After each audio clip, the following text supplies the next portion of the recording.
नमस्कार, बहुत स्वागत है आपका। आप देख रहे हैं पर त्योहार टोटके।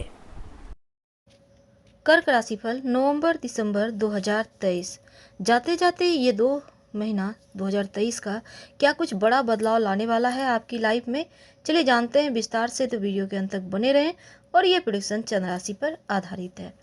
अगर हम ग्रहों की चाल की बात करें नवंबर के महीने की, तो केतु आपके चौथे भाव में, और इस समय थोड़ा सा खासकर अपनी आँखों का ख्याल रखिएगा।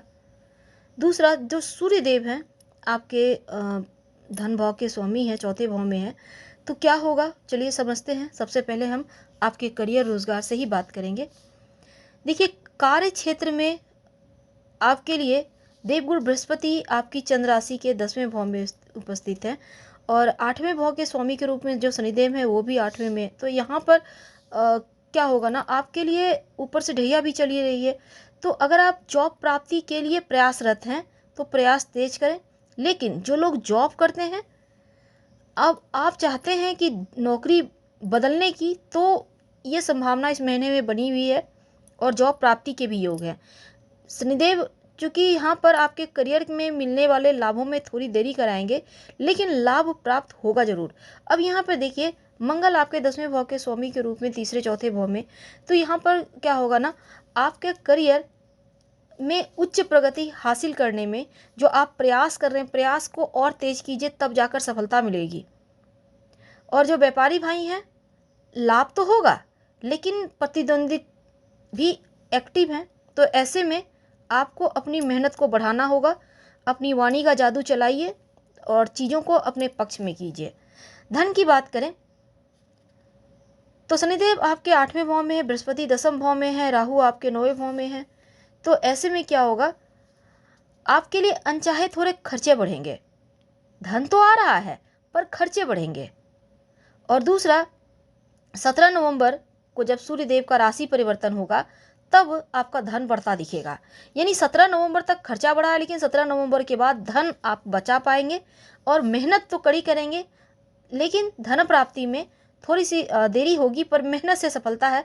आकस्मिक रूप से धन के मामलों में खासकर कहीं भी पैसे इन्वेस्ट करना, किसी को उधार देना, इन चीज़ों से बचिए। और इस दौरान आप जितना भी पैसा कमाएंगे, सही इस्तेमाल आप नहीं कर पाएंगे, क्योंकि वो पैसा हो सकता है कुछ ऐसी चीज़ों में खर्च हो जाए जो आप नहीं चाहते थे।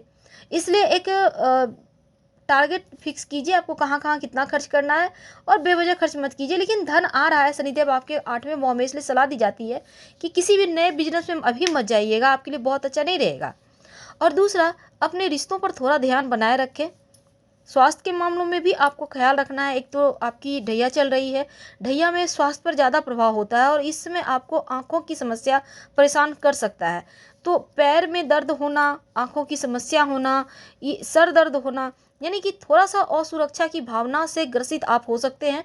तो ऐसे में अपनों का साथ लेकर चलें, अपनों के सपोर्ट की आवश्यकता होगी, क्योंकि अपने तो अपने होते हैं, और जब उनका सपोर्ट मिलेगा तो पॉजिटिव एनर्जी आएगी, फिर आपको दिक्कत नहीं होगी। प्रेम के मामलों में आपके लिए वैसे ठीक है, क्योंकि प्रेम जीवन में हल्की फुल्की मुश्किलें हैं, क्योंकि दिल से जुड़े मामलों में थोड़ा उदासीन नज़र आ सकते हैं। पर उन चीज़ों को अगर आप बेहतर तरीके से करना चाहें तो ज़्यादा अच्छा होगा, क्योंकि जिस चीज़ को आप जिस नज़रिए से देखते हैं वो वैसा ही हो जाता है। तो अच्छी नज़रियों से देखें तो आपका यहाँ पर चीज़ें बेहतर हो जाएगा। और शुक्र जो है ना, 17, यहाँ पर देखिए, जैसे कि 15 नवंबर से मंगल 5वें भाव में आएंगे, तो प्रेम और वैवाहिक जीवन के लिए भी बढ़िया परिणाम लेकर आएंगे। तो 15 नवंबर तक आपको लव लाइफ में थोड़ा संभल कर रहना है। वैवाहिक जीवन भी यहाँ से आपका उत्तम होता हुआ नजर आएगा। और आपके जो शुक्र हैं तीसरे पहले हैं, फिर चौथे भाव में बैठे हैं। शत्रु ग्रह में रहने के कारण क्या होगा ना, आपको अपनों से थोड़ा सा जैसे जुड़ाव कम महसूस होगा, लेकिन इन चीज़ों को आपको खुद से ही संभालना है। और शादी विवाह जैसे मांगलिक कार्य के लिए भी हो सकता है थोड़ा देर हो, यानी कि नवंबर के महीने में होने की संभावना थोड़ी कम है, लेकिन दिसंबर में फिर बनेंगे। तो इस महीने अपनों के बीच तालमेल बनाए रखें, आपसी समझ को बनाए रखें। और 10वें भाव में बृहस्पति जो हैं, कहीं अहंकार टकराव जैसी समस्या ना दे, खासकर अपनों के साथ बहस मतभेद ना हो, इसका ध्यान रखना होगा। और दूसरा, सेंसिटिव मामलों में कुछ भी ना बोलें, चुप रहें, नहीं तो विवाद हो जाएगा। और ओम सोम सोमाय नमः या फिर नमः शिवाय का खूब जप करें तो मन की मुश्किलें समाप्त होगी। हालांकि अगर हम अलग तरीके से देखें तो आपके जो देवगुरु बृहस्पति है दसम भाव में है, और दसम भाव के जो स्वामी मंगल हैं शुरुआत के महीने में आपके सूर्य के साथ पराक्रम संयोग बना रहे हैं। तो वर्क प्लेस पर जो भी शिकायतें थी काम को लेकर वो समाप्त होगा। अटके हुए जो आपके पैसे हैं इंक्रीमेंट बढ़े होगा और पैसे आएंगे और कॉन्फिडेंस बढ़ेगा। हालांकि इस समय आपको डिजिटल मार्केटिंग में अपने रिसोर्सेज इन्वेस्ट करने पड़ सकते हैं, लेकिन ग्राफिक्स डिज़ाइनर जो लोग हैं, सॉफ्टवेयर इंजीनियर जो लोग हैं, मेडिकल प्रोफेशन से जुड़े हैं या फिर स्मार्ट वर्क करते हैं, टेक्निकल नॉलेज को यूज करके करियर को आप बढ़िया बना सकते हैं। कहने का तात्पर्य संचार के माध्यम से या फिर अभी मशीनी युग है तो मशीन के माध्यम से आपको बड़ी सफलता मिलेगी। तो इसके लिए आपको तैयार रहना है। और दूसरा चूँकि खासकर जो लोग मेडिकल विभाग से जुड़े हैं उनके लिए ज़्यादा अच्छा है। और यहाँ पर जो मंगल देव हैं आपके लिए थोड़ा सा गुस्सैल आपको बनाएंगे, तो आपको क्रोध पर कंट्रोल रखना है, सोच समझकर बोलना है, नहीं तो रिश्तों को ही पहले खोइएगा। गुरु की दृष्टि में चूंकि अमृत है, गुरु केंद्र में है, दूसरे भाव को देख रहे हैं, दूसरा भाव धन का होता है तो इनकम बढ़ेगा। यदि गुरु वक्री अवस्था में है तो और भी बढ़िया परिणाम मिलेंगे। अब देखिए छठे भाव को भी देख रहे हैं, गुरु मूल त्रिकोण के फल कर रहे हैं, तो ऐसे में गुरु बढ़िया गोचर में नहीं है, लेकिन आपकी लिए उनकी दृष्टि में चूंकि अमृत है तो अमृत तो बरसेगा। पर दो सलाह है कि किसी भी विवाद में मत पड़े, किसी को पैसा उधार ना दे, कोर्ट कचहरी के मामलों में आपको राहत जरूर देंगे गुरु। तो दिसंबर का महीने में क्या होगा? तो आर्थिक मामलों में ये महीना बहुत अच्छा है, क्योंकि अप्रत्याशित रूप से बेफिक्र होकर अपने व्यापार पर ध्यान दें और प्रत्याशित रूप से धन बढ़ेगा, आपका व्यापार खूब चलेगा और आपका स्वभाव के कारण आपका छवि भी एकदम से सकारात्मक रहेगा और आपसे सभी प्रसन्न रहेंगे। अगर आप राजनीति से जुड़े हुए हैं तो हल्की फुल्की चुनौतियां हैं, लेकिन नया अनुभव भी मिलेगा।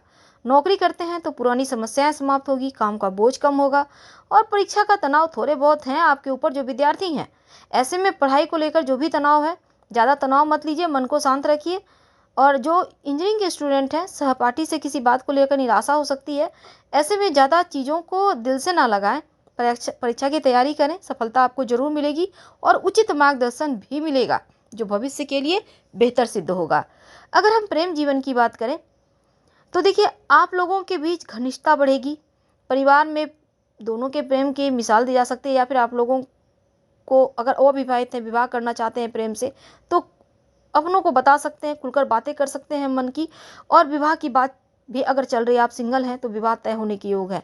ननिहाल पक्ष से भी आपका विवाह का प्रस्ताव आपके लिए आता हुआ दिखेगा। स्वास्थ्य की बात करें तो देखिए काम का बोझ तो उतना नहीं है, लेकिन हल्की फुल्की चिंताएं हैं, मानसिक दबाव है, बड़ा टेंशन नहीं है, लेकिन चिंता भी कम नहीं होता, चिंता चिता समान। तो ऐसे में अच्छा सोचें, सब अच्छा होगा। नमः शिवाय का जप करें, दिन की शुरुआत योगा एक्सरसाइज से करें। फिलहाल आपसे विदा लेते हैं।